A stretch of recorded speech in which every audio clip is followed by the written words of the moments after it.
My name is David Malone. I'm rector of the UN University, which is the Latin term for president of the UN University.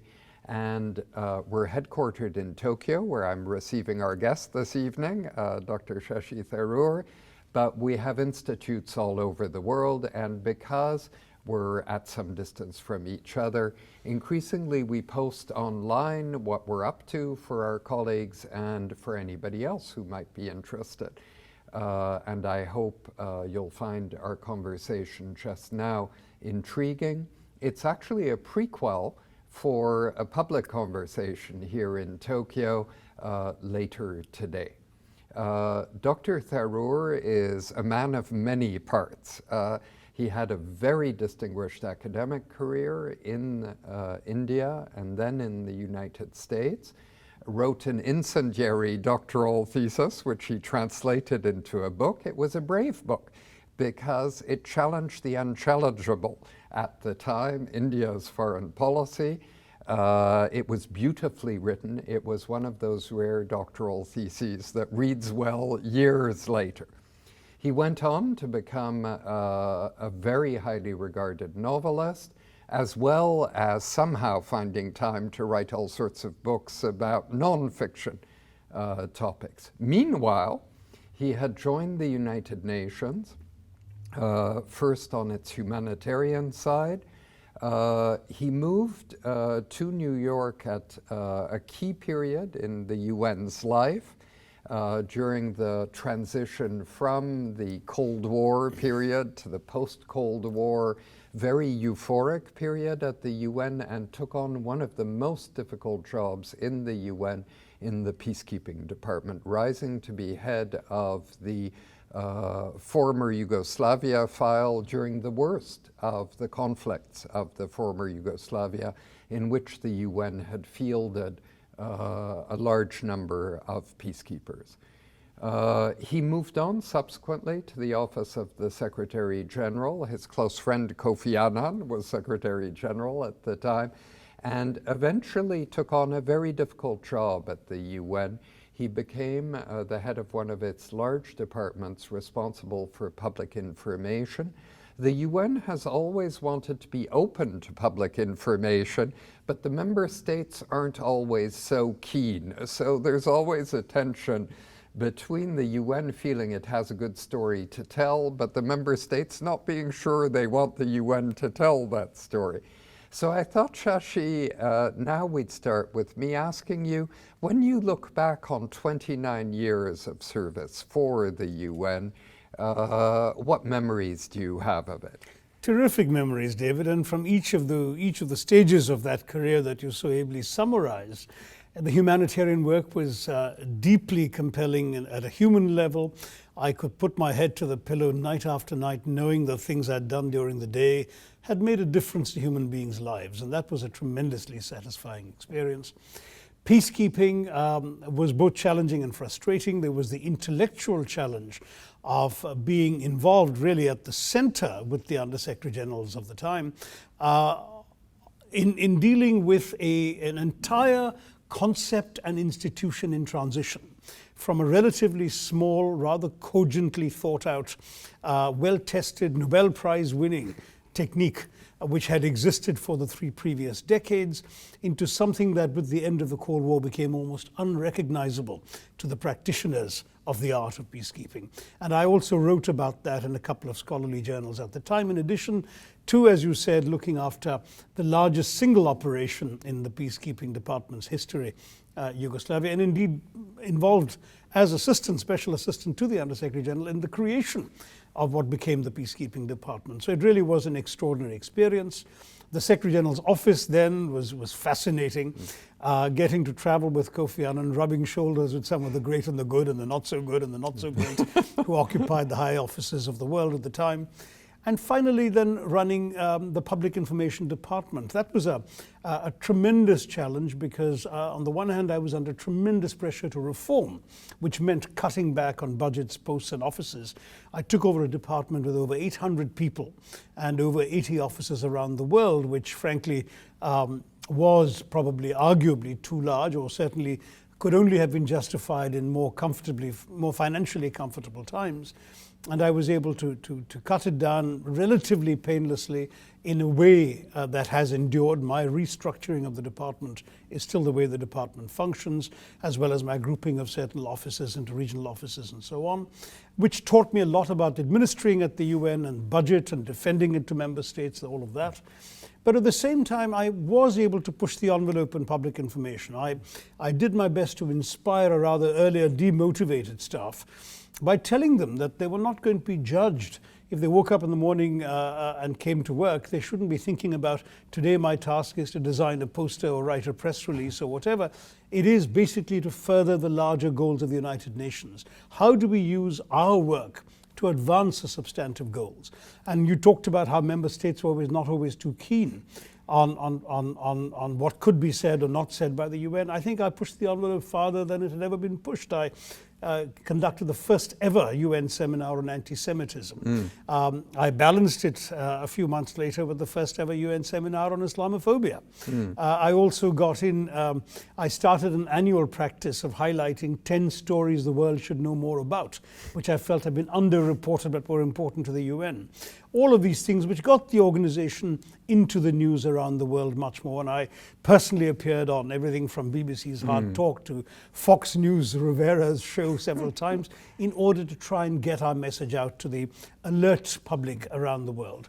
And it was a richly satisfying career, David. I look back on it with tremendous feelings of satisfaction and no regrets. Now, I wouldn't want to leave our viewers with the impression that that was it for Shashi Tharoor, because actually he went on then to a career in business, and after his career in business, he went on to politics in India.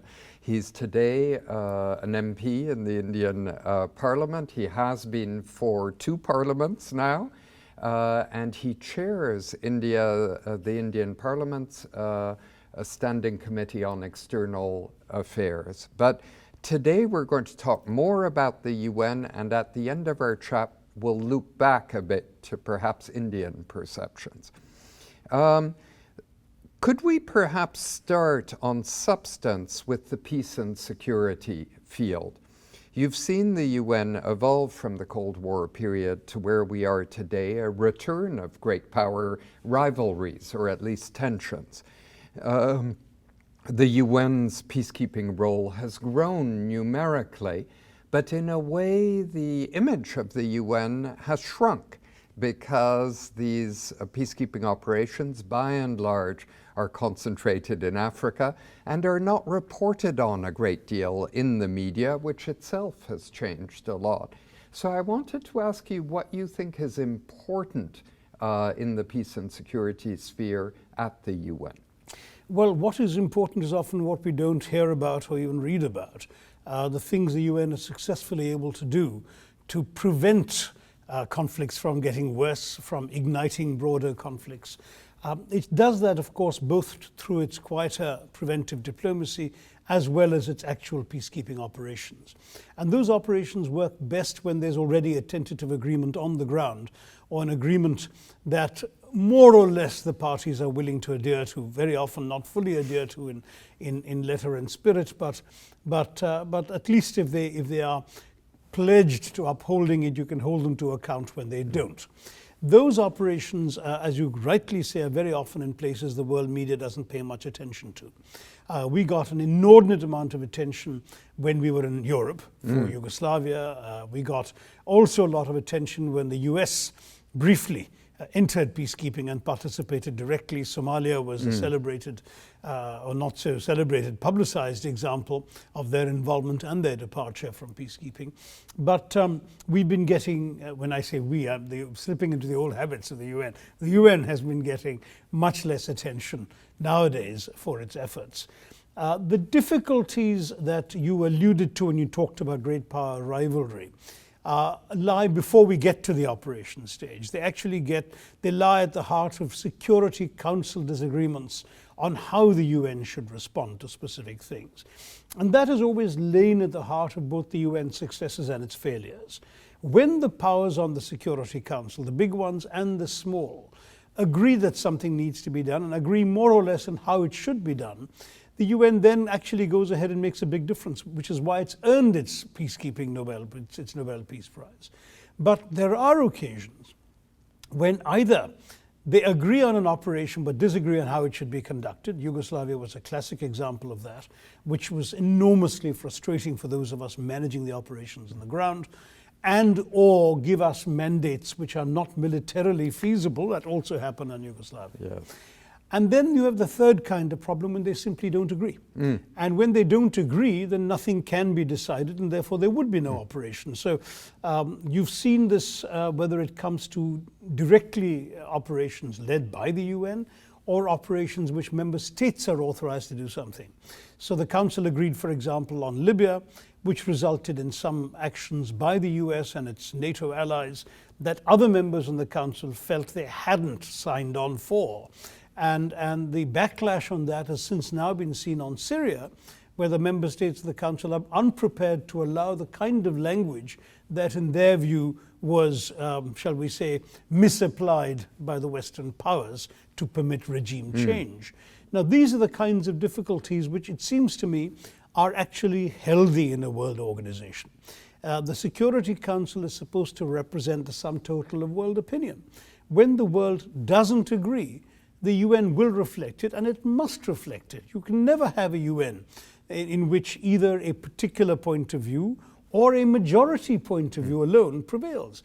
If it did, for example, the ones who are complaining today would be the most unhappy. The US, for example, would lose out every time on Middle Eastern resolutions dealing with Israel and Palestine, where they've often been in a minority of one.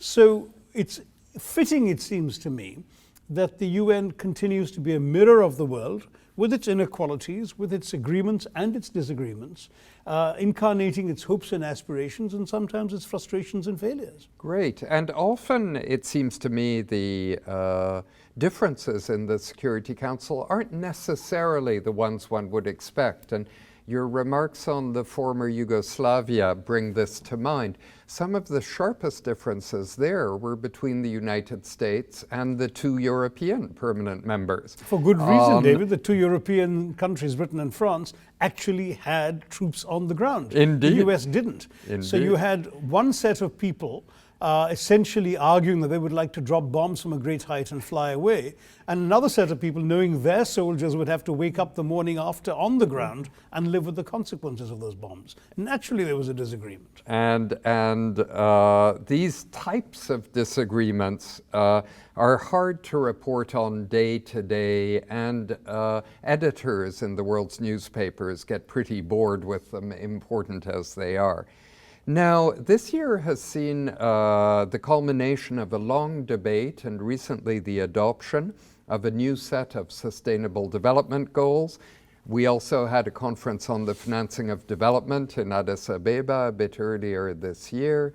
And soon in Paris, there will be a climate summit.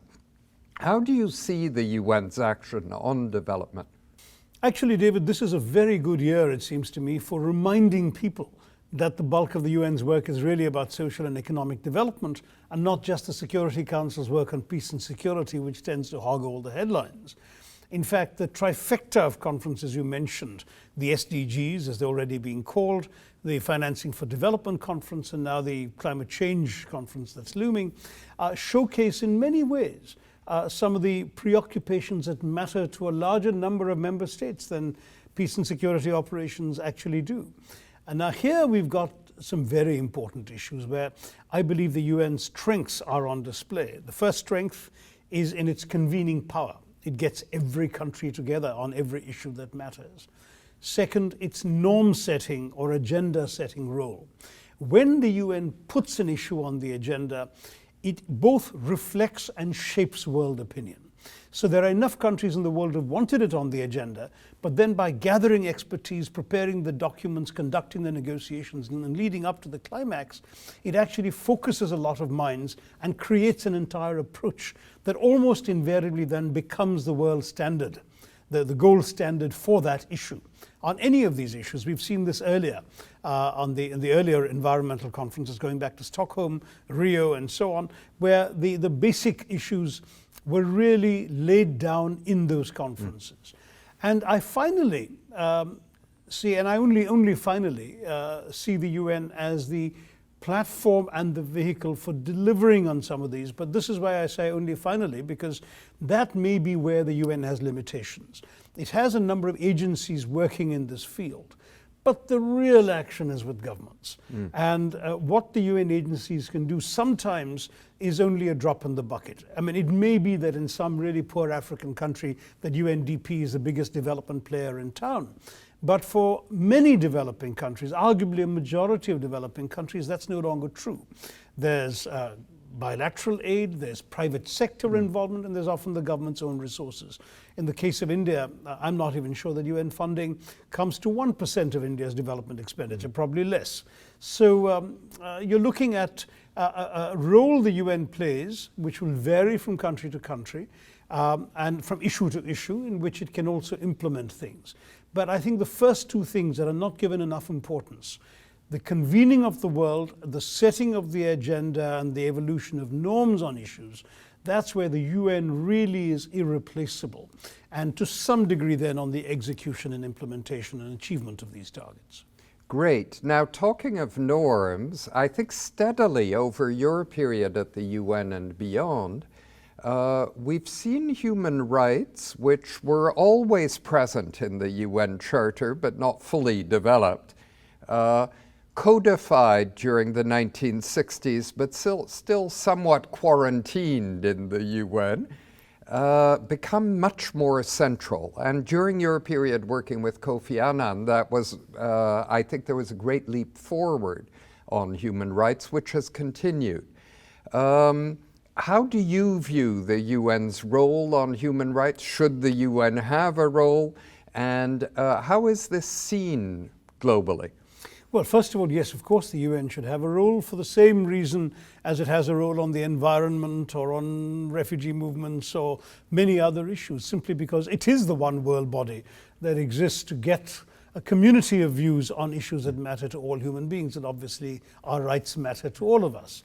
Having said that, I've witnessed quite a dramatic evolution. You're right that they were sort of quarantined. I joined the UN in '78, which seems an eon ago. But when I joined the organization, if I had said to my seniors at that time that I was joining an organization that would not just develop a human rights field capacity, but would actually set up international criminal tribunals to try the heads of state of former heads of state of member states for crimes against their own people. That would, of course, do all the other stuff, impose sanctions on member states, that would conduct elections and even run territories briefly before getting them into independence. All of that, I think they would have said to me I didn't understand the organization I was joining. And since this was the late 70s, they'd have probably have asked me, young man, what are you smoking? But with the end of the Cold War, a lot more became possible. It was interesting because as late as the late 80s, I mean, one remembers, for example, a couple of the Islamic countries saying even these conventions with their forerunner governments had adhered to were actually merely Western cultural imperialism and had no relevance in some of these Islamic societies and so on. But I think with the end of the Cold War, there was no longer any significant influential support for this narrower view. And increasingly, even countries that had tried briefly to reject the relevance of human rights began at the very least to pay lip service to them. And now it's gone well beyond that, where every country is anxious to demonstrate its adherence to them. There's been significant movement in the course of the last 25 years in the world's acceptance and embrace of universal standards. Yes, there will be important differences. For example, it's one thing to accept that there are human rights we must all uphold, and to even accept that you as a Canadian have the right to express a view on what I as an Indian am doing to my own people. But there would still be a resistance to your actually having the right to dictate to me what I should do, or to take actions that I would consider an intrusion into my sovereign right and indeed obligation to correct my own behavior. So these are important nuances that sometimes are lost sight of in the West. It's always amusing, for example, when Western countries, the European Union notoriously tries and writes human rights provisions into its trade agreements. And a country like India says, we uphold human rights because we believe in them, not because you tell us to. So take this out or we don't want a trade agreement with you. And this kind of thing is something that I believe some of the Western countries need to wake up to and understand. Yes, human rights must be upheld, but there are some parts of the world that have had too long, too many centuries of being told what to do by foreigners, often directly ruling them, and they're not about to embrace that today. Indeed, and I remember a few years ago when universal peer review of the human rights performance of countries was first introduced, India volunteered to go first, and I thought that was great, actually. Now, coming to India, you sit in the Indian Parliament, you chair an important committee of the Parliament. I wanted to ask you, to the extent that the UN matters in the Indian Parliament, to what extent would Indians and what issues would Indians be thinking about in relation to the UN? Well, I think it does matter. Perhaps not as much to everyone as it does to some of us, largely because we have enough domestic issues that preoccupy us, and naturally what's politically salient back home is what most parliamentarians want to discuss and want to be seen by their constituents as discussing. This is a besetting problem in all democracies. It exists in America. I dare say it exists in many other countries. Canada perhaps is more internationalist minded in that respect than most democracies. But in India, I would accept the proposition that we don't spend more than 10% of our time discussing international affairs and international questions, and even some of that tends to be dominated by those issues of direct relationship to India, such as relations with Pakistan or China. Having said that, the UN's development agenda is of a lot of interest, and there are periodic discussions on that. The UN's environmental agenda is also of a lot of interest, and ideally, had our last session of Parliament not been disrupted, I'd already spoken to the Environment Minister about taking Parliament into confidence about India's nationally directed contributions that it's about to announce for Paris. But in the end, Parliament was disrupted and we couldn't discuss it. There's also, of course, the inevitable concern about the Security Council and the reform of the UN to that end. There hasn't been a recent debate on it, but it's a hardy perennial, as they say. Some of those issues are the obvious ones. There will be certainly a new perking of interest with the Secretary General's election, especially since the last time around an Indian featured in it, namely me. So there already has begun a fair amount of media coverage on that. I don't see any purpose in discussing it in Parliament until there's an outcome. But I do think that the UN is never entirely absent from the radar screen of Indians. And I do know that in small ways and big, UN involvement is highly appreciated. For example, in my state of Kerala, we have an annual Grand Kerala Shopping Festival, which, despite its unfortunate name, is not just about encouraging consumers to spend money. It's also about showcasing and promoting handicrafts and the work of artisans in the state. And this year, we've decided to extend that to all of South Asia and have an international handicrafts fair with all the other South Asian countries sending their artisans and handicrafts. And of course, we must have the UN involved, because the UN is seen as the embodiment of that international spirit. So the invitations are going out jointly with the UN, and we're going to have UN reps coming, being present. And that's typical. It's a reflection of the respect the UN brand has, even in this tiny little state in the southwest corner of India. And it's, I think, reflective of the respect. I mean, whenever the UN gives an award or a recognition to some good practice in a state government, it's celebrated with much fanfare. The UN stock still rides high in India. Wonderful to hear. Thank you, Shashi. Well, for those of you who have joined us online, thank you. As you can see, we're going to have a lively conversation tonight with, I believe, a very large audience. Shashi, thanks so much for being with us. Thank you.